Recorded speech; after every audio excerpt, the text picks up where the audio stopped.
सरकार कहाँ महिलाओं के साथ है? जब महिलाओं की, बुढ़ियों की, बच्चियों की बलात्कार होता है, उनके साथ शोषण होता है, उनके साथ बलात्कार करके उन्हें फांसी पर लटका दिया जाता है। उनकी रिपोर्ट तो थाने में दाखिल नहीं होने देते। इनके जो गुंडा राज हैं, जो इनके तत्व इन्होंने पाले हुए हैं, कहाँ सरकार? और एक तरफ कहते हैं बेटी बचाओ बेटी पढ़ाओ, बेटी कहाँ पढ़ेगी? इन्होंने सारे स्कूल बंद कर दिए।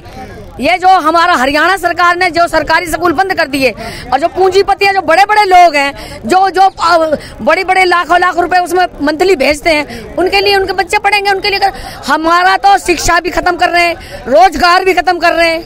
हमारे साथ है तो दुधारी तलवार चला रहे हैं। हाथरस से मनीषा, उसको इन्होंने बलात्कार करा, 8 आदमियों ने मार भी दिया, अस्पताल में खत्म भी करवा दिया। जो अंदर की बात है, मैं कहूंगी, इस बात को खुले दिला के कहूंगी, मैं मंच के माध्यम से कहूंगी, उनके माँ बाप उसके लिए कपड़ा लेके बैठे थे, उसको पेट्रोल से जला दिया गया, जंगल में जला, खेतों में जला दिया गया। जब कहाँ थी सरकार? लाठी चार्ज करे, जो लोग वहां गए उनको मारा पीटा, प्रेस रिपोर्टर वालों को मारा, उनके कपड़े फाड़ दिए महिलाओं के। तब कहाँ था ये बेटी बचाओ बेटी पढ़ाओ का नारा? और हमारे लिए एक जब इतना बड़ा एक अमित कितना बड़ा लोग अरबों खरबों रुपए लेकर नीरव मोदी भाग जाता है, उसके लिए सब माफ कर देते हैं कि सारे दिन मूत्र साफ करता है, जो मट्टी भागता है, क्या उसको 30 साल बाद पक्का नहीं कर सकते? क्या पुरानी पेंशन लागू नहीं कर सकते? क्या हम झाड़ू वाले, हम सफाई कर्मचारी, हम जो लोग हैं, हमारे लिए कोई कार्य नहीं हो सकता? मनोहर खट्टर जी कल आए थे यहाँ पे, बोल के गए हैं कि इनको त्योहार पे यहाँ नहीं बैठना चाहिए था हड़ताल पे। हम खट्टर सरकार को ये बताना चाहते हैं कि जब 4 महीने से 6 महीने से हमें सैलरी नहीं मिल रही, तो हम यहाँ नहीं बैठेंगे तो कहाँ बैठेंगे? जी। हमारा तो यही चारा था, और 4 महीने पहले से हम सरकार को बार लेटर भी दे चुके हैं कि हमारा समाधान करो, लेकिन सरकार हमारी नहीं सुनती। तो हमें इसके अलावा हमारे पास क्या चारा था? मंत्री साहब, उनसे हमारी कल बात हुई थी, तो उन्होंने कल बोला कि कैसे पक्के कर सकते हैं हम, कच्चे कर्मचारियों को कैसे पक्के कर सकते हैं, अनुवृत्ति आधार वालों को क्यों नहीं कर सकते? 4 राज्यों में पक्के हो चुके हैं, हमारा जो पड़ोसी पंजाब राज्य है उसमें हो गए, एक कलम से हुए सारे, क्यों नहीं हो सकते? मैं इस पूछना चाहता हूं हमारे आदरणीय मुख्यमंत्री जी से कि ये बस अड्डे का उद्घाटन करने आए थे या बस अड्डे को बेचने आए थे? क्योंकि बस अड्डे को तो बेचा गया है, 99 साल के पट्टे पर दिया गया है। भाई ये बेचना हुआ, ये उद्घाटन नहीं हुआ। पता नहीं, मुझे समझ नहीं आ रहा है बीजेपी सरकार कर क्या रही है। चाहे रेल को प्राइवेटाइजेशन कर रहे हैं, ये बीजेपी सरकार निजीकरण में करने को तैयार है। नमस्कार, मैं हूं आपके साथ कृष्णा और आप देख रहे हैं जूनियर मीडिया। तो आप ये जो मेरे पीछे जो हड़ताल देख रहे हैं, यहाँ पर जो है नगर निगम के तमाम कर्मचारी यहाँ पर इकट्ठे हुए हैं, एकजुट हुए हैं, और नगर पालिका संघ द्वारा एक हड़ताल किया जा रहा है सरकार के खिलाफ। तो हम यहाँ पर आपको बात कराएंगे और सारी जानकारी लेंगे कि आखिर क्या है इनकी मांग, क्या है ऐसा माजरा जो कि सरकार पूरी नहीं कर पा रही है, और सरकार को जगाने के लिए जो है यहाँ पर हड़ताल किया जा रहा है। और जानकारी के लिए बता दें कि कई दिनों तक ये जो है लगातार हड़ताल किया जा रहा है, और बुधवार को एक बार फिर से जो है इनके द्वारा एक और जानकारी दी गई थी। ये हड़ताल 29 तारीख तक जारी रहेगा, और आपको बता दें कि आज 29 तारीख है, तो आगे क्या इनकी कार्रवाई रहने वाली है, तो इसके विषय में भी हम पूरी जानकारी लेंगे। तो आइए बात कर रहे हैं। क्या नाम है सर आपका? रंजीत शुक्ला है जी, क्लर्क विंग का प्रधान। तो ये कब से चल रहा है ये, और क्या मांगे हैं आपकी जो कि सरकार पूरी नहीं कर पा रही है? आज ये 11वां दिन है राज्यव्यापी हड़ताल का, नगर पालिका संघ हरियाणा के बैनर तले चल रहा है। और जो ये नगर निगम फरीदाबाद के क्लर्क या जेई साथी हैं, उनको आज 19वां दिन है। हमारी मुख्य मांगे हैं कि जो कौशल रोजगार हमारे ऊपर थोपा गया है, वो हम कर्मचारी साथियों को लगभग 12 साल हो गए यहाँ पर काम करते हुए, किसी को 15 साल हो गए, किसी को 5 साल हो गए। हम नगर निगम में सेवाएं दे रहे हैं अपनी, और आज सरकार हमारे ऊपर कौशल रोजगार थोप रही है। कौशल रोजगार में अगर उनकी जो वो है रूलिंग, कौशल रोजगार में यदि कर्मचारी हमारा जाता है तो भविष्य में कभी भी पक्का नहीं हो सकता, उसमें साफ तौर से ये लिखा हुआ है। इसलिए हम उसका बहिष्कार करते हैं, और हम सरकार से ये मांग करते हैं कि पार्ट 1 व पार्ट 2 के तहत जो भी कर्मचारी लगे हुए हैं उन्हें पक्का किया जाए।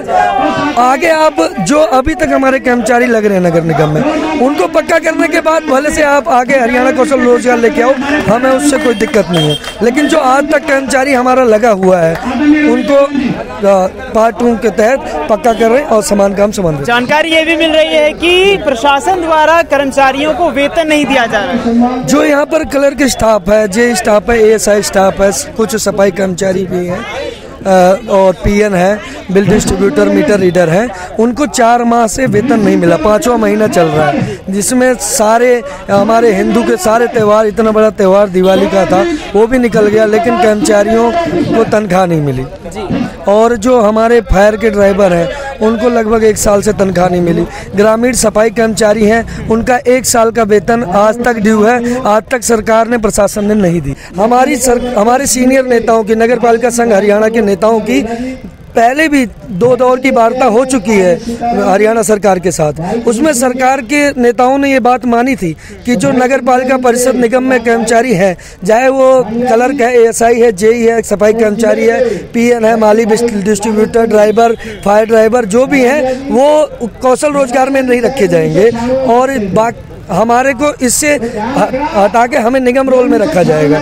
सरकार ने ये बात मानी थी। उसके बाद सरकार ने ना कोई चिट्ठी जारी की आज तक, ना कोई पत्री जारी करी, और अब सरकार हमें कहती है कि आपको हम कुशल रोजगार में रखेंगे। इसका हम कड़ा विरोध करते हैं, इसीलिए हम आंदोलन कर रहे हैं। मेरा नाम अनूप चिंडालिया है। मैं नगर पालिका कर्मचारी संघ हरियाणा का राज्य का सचिव और नगर निगम सीवरमैन यूनियन का प्रधान हूँ। क्या कमी आपको नजर आ रही है कौशल रोजगार में कि आप जो है इतना बड़ा हड़ताल कर रहे हैं?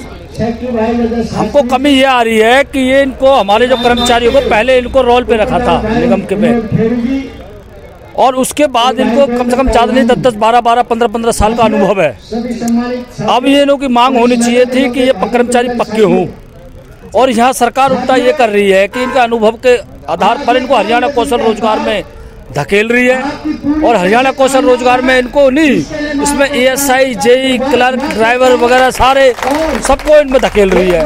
ये बहुत गलत बात है, क्योंकि इन्हों के भी बाल बच्चे हैं, इनको भी परिवार है, टाइम पे सैलरी नहीं मिलती इन लोगों की, और हरियाणा कौशल रोजगार हर क्षेत्र के हर कर्मचारी के लिए नुकसानदायक है। आपको लगता है कि ये इतने दिनों से आपका ये प्रदर्शन चल रहा है, तो क्या सक्सेसफुल होगी, सफलता मिलेगी आपको? नगर पालिका कर्मचारी संघ हरियाणा जब भी आंदोलन लड़ा है वो कभी हारा नहीं है।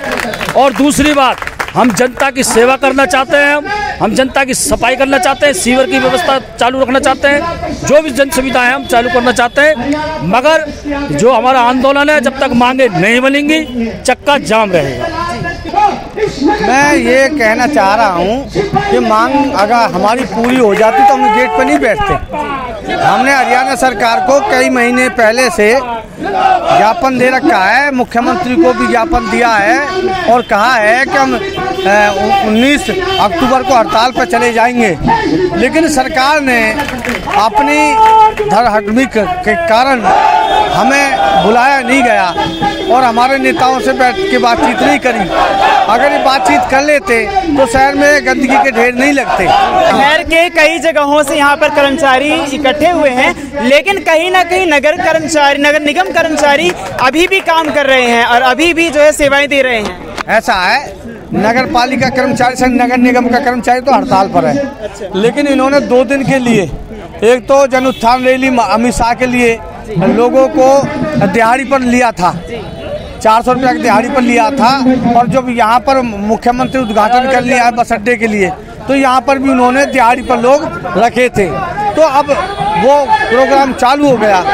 तो आपको बता दें कि यहाँ पर जो है लगातार इनके द्वारा ये जिद भी है कि यदि प्रशासन इनकी मांगे नहीं पूरी करता तो ये लगातार ऐसे ही प्रदर्शन करते रहेंगे। आइए हम तमाम जो यहाँ पर और भी बाकी लोग इस प्रदर्शन से जुड़े हैं, हम उनसे भी बातें करते हैं कि उनकी क्या मांगे हैं और क्या वो जो है लगातार ऐसे ही प्रदर्शन करते रहेंगे यदि उनकी मांगे पूरी नहीं की गई तो। हाँ जी, क्या नाम है आपका? मेरा नाम है कमला देवी, प्रदेश की उपाध्यक्ष है। हमारी सबसे पहली मांग तो यही है, कच्चों को पक्का करना, जिन्हें 30-30 साल नौकर हो गए हैं। दूसरी, पुरानी पेंशन लागू करना। और तीसरा जो ये ऐप चलाया इन्होंने कौशल रोजगार, ये हमें नहीं चाहिए। हमारे नौजवान साथी और हमारी माताएं बहनें जो नौकरी के लिए तैयार बैठी हैं, जो उम्मीद लगाए बैठी है सरकार से, सरकार ने कभी भाषण में कही थी कि 20,000 लाख नौकरी देंगे, तो आज ही जो ये कौशल रोजगार है ये नौकरियों को खत्म करता है। एक गहरी राजनीतिक है, हम इसको रद्द करना चाहते हैं। लेकिन सरकार तो ये कहती है कि हम महिलाओं के साथ हैं, महिलाएं आगे बढ़ेंगी, हम पूरा सपोर्ट कर रहे हैं।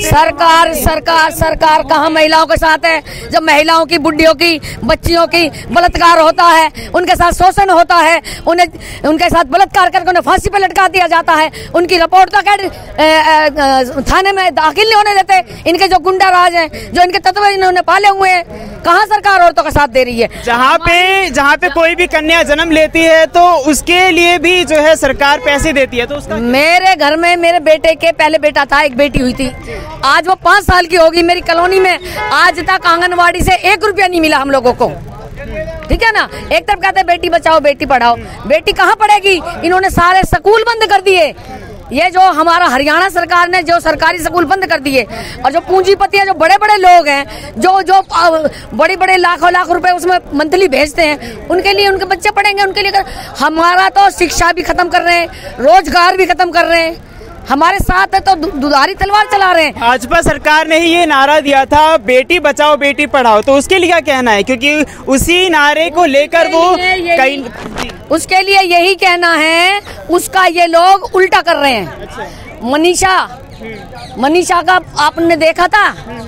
कहाँ से? हाथरस से मनीषा, उसको इन्होंने बलात्कार करा, 8 आदमियों ने मार भी दिया, अस्पताल में खत्म भी करवा दिया। जो अंदर की बात है, मैं कहूंगी इस बात को खुले दिला के कहूंगी, मैं मंच के माध्यम से कहूंगी, उनके माँ बाप उसके लिए कपड़ा लेके बैठे थे, उसको पेट्रोल से जला दिया गया, जंगल में जला, खेतों में जला दिया गया। जब कहाँ थी सरकार? लाठी चार्ज करे, जो लोग वहां गए उनको मारा पीटा, प्रेस रिपोर्टर वालों को मारा, उनके कपड़े फाड़ दिए महिलाओं के। तब कहाँ था ये बेटी बचाओ बेटी पढ़ाओ का नारा है? तो ये बताया जा रहा है कि जो वो कांड हुआ था तो उसके लिए जो अपराधी थे उन्हें भी जो है हिरासत में लिया गया था। भाई अभी हमारे जो बिहार में 2 बेटियां थी, ठीक है, उनके साथ क्या करा? वो माता के साथ बैठी थी, माँ कपड़े उतारने चली गई, उन्हें बहका के ले गए, उनके साथ दुष्कर्म करके उनको फांसी पर लटका दिया। कितनी कहानियां, बहुत सारी बातें हैं, मगर हमारी सबसे पहली यही मांग है, हमारा जन्म सिद्ध अधिकार है, हमारी जो पुरानी पेंशन लागू करी जाए। हमारा जो बुजुर्ग नौजवान साथी जो इतना गंदा काम करता है, नाले का, मोरी का, सीवर में मरते हैं जो लोग, इतनी झाड़ू प्रदूषण के साथ हमारे लोग रहते हैं, उनके लिए पुरानी पेंसिल बहुत जरूरी है। और ये जो है कौशल रोजगार हटाना बहुत जरूरी है। नौजवान साथियों को भर्ती, हमारी जवान विधवाएं बैठी हैं उनके लिए नौकरी, और हमारे लिए एक जब इतना बड़ा एक अमित कितना बड़ा लोग अरबों खरबों रुपए लेकर नीरव मोदी भाग जाता है, उसके लिए सब माफ कर देते हैं कि सारे दिन मूत्र साफ करता है, जो मिट्टी भागता है, क्या उसको 30 साल बाद पक्का नहीं कर सकते? क्या पुरानी पेंसिल लागू नहीं कर सकते? क्या हम झाड़ू वाले, हम सफाई कर्मचारी, हम जो लोग हैं, हमारे लिए कोई कार्य नहीं हो सकता? हम तो कार्य कर रहे हैं ना। चलिए, आप यहाँ पे अभी देख रहे हैं कि ये जो महिलाएं हैं जो यहाँ पे काम करती हैं वो कितनी परेशान यहाँ पर दिखाई दे रही हैं। तो आइए यहाँ पर जो तमाम महिलाएं हैं जो अभी कर्मचारियों के साथ में इस हड़ताल में अभी खड़ी हुई हैं, तो इनसे हम बात कर लेते हैं। जी बैठो आओ सारी आओ। मैडम क्या नाम है आपका? हाँ जी, मेरा सुरेश देवी है और मैं जिला सह सचिव हूँ। और यहाँ पे हमारी हड़ताल को आज 11वां दिन है। अच्छा। और यहाँ पे कर्मचारियों को 32 साल हो गए लगे हुए नगर निगम में, और 36 बिरादरी का और 36 पदों का कर्मचारी। एक सिर्फ सफाई कर्मचारी नहीं है, पूरे हरियाणा में ये हो रहा सफाई कर्मचारी नहीं, सभी पदों के हैं, चाहे जेई है, चाहे एसएसआई है, दरोगा, इंस्पेक्टर है, पूरा स्टाफ है, किलरखों का भी, ड्राइवर भी है, टॉयलेट ऑपरेटर भी है, बेलदार मजदूर भी है। क्यों नहीं पक्का कर सकते? वो हमारे आदरणीय डॉक्टर साहब हैं कमल गुप्ता मंत्री साहब, उनसे हमारी कल बात हुई थी, तो उन्होंने कल बोला कि कैसे पक्के कर सकते हैं हम, कच्चे कर्मचारियों को कैसे पक्के कर सकते हैं, अनुबंधी आधार वालों को क्यों नहीं कर सकते? 4 राज्यों में पक्के हो चुके हैं, हमारा जो पड़ोसी पंजाब राज्य है उसमें हो गए, एक कलम से हुए सारे, क्यों नहीं हो सकते? कौशल रोजगार में जो है इन सभी कर्मचारियों को वो जोड़ना चाहते हैं, तो क्या लगता है सरकार को क्या फायदा होगा और आपको क्या नुकसान हो रहा है इससे? हमें ये नुकसान है कि हम पक्का होना चाहते हैं। 33, 32, 20 साल से हमारा कर्मचारी लगा हुआ, हम कौशल रोजगार में नहीं जाना चाहते, हम उसको बहिष्कार करते हैं उसको, और हम पक्का होना चाहते हैं। पुरानी पेंशन हमारी बहाल हो। आउटसोर्सिंग के कर्मचारी हैं, उनके लिए भी कल डॉक्टर साहब कह रहे थे कि वो नहीं हो सकते। किस लिए नहीं हो सकते? उनको रेगुलर किया जाए। कल वो कमल गुप्ता जी कह रहे थे, हाँ हम तुम्हारी मांग को मान रहे हैं, वर्दी धुलाने के पैसे दे देंगे और साबुन दे देंगे। क्या हमारी यही मांग है? हमें पक्का होना है। हमारा 40,000 आदमी हड़ताल पे गया है, इतने वापस नहीं आएगा, इतने हमारे कर्मचारी पक्के नहीं होंगे, पुरानी पेंशन बहाल नहीं होएगी, 4,000 जोखिम भत्ता हमारा लागू नहीं होएगा, और आउटसोर्सिंग के हमारे रेगुलर नहीं होंगे, और हमारी बहुत सारी अन्य मांग है। मैडम क्या कहना चाहेंगी आप? इतने दिनों से जो है लगातार जो कर्मचारी हैं वो हड़ताल पर बैठे हुए हैं, तो क्या सरकार सुनेगी? देखो जी, सरकार की मंशा हमें तो अच्छी लग नहीं रही, ठीक नहीं लग रही। कर्मचारियों के हित में है ही नहीं वो। और मनोहर खट्टर जी कल आए थे यहाँ पे, बोल के गए हैं कि इनको त्योहार पे यहाँ नहीं बैठना चाहिए था हड़ताल पे। हम खट्टर सरकार को ये बताना चाहते हैं कि जब 4 महीने से 6 महीने से हमें सैलरी नहीं मिल रही, तो हम यहाँ नहीं बैठेंगे तो कहाँ बैठेंगे? मैं ये कहना, मेरा नाम राकेश कुमार चिंडालिया है, मैं सफाई कर्मचारी यूनियन का वरिष्ठ प्रधान हूँ। मैं सरकार से ये कहना चाहूँगा कि जो ये अपने मन की बात सुना करके अपनी मन की बात लागू करती हैं, यानी कि भारत के अंदर किसानों के ऊपर 3 काले कानून ला करके अपने मन की बात ला करके उनके ऊपर थोप दी, और उसी प्रकार हमारे कर्मचारियों पे अपनी मन की बात ला करके कौशल योजना हमारे कर्मचारियों के सर के ऊपर धर दिया। मैं ये कहना चाहूँगा कि अपनी मन की बात कहते रहोगे, कभी जनता की भी मन की बात सुनोगे या कर्मचारियों के मन की बात सुनोगे? मतलब कर्मचारियों के मन की बात सुननी चाहिए हमारे हरियाणा सरकार को।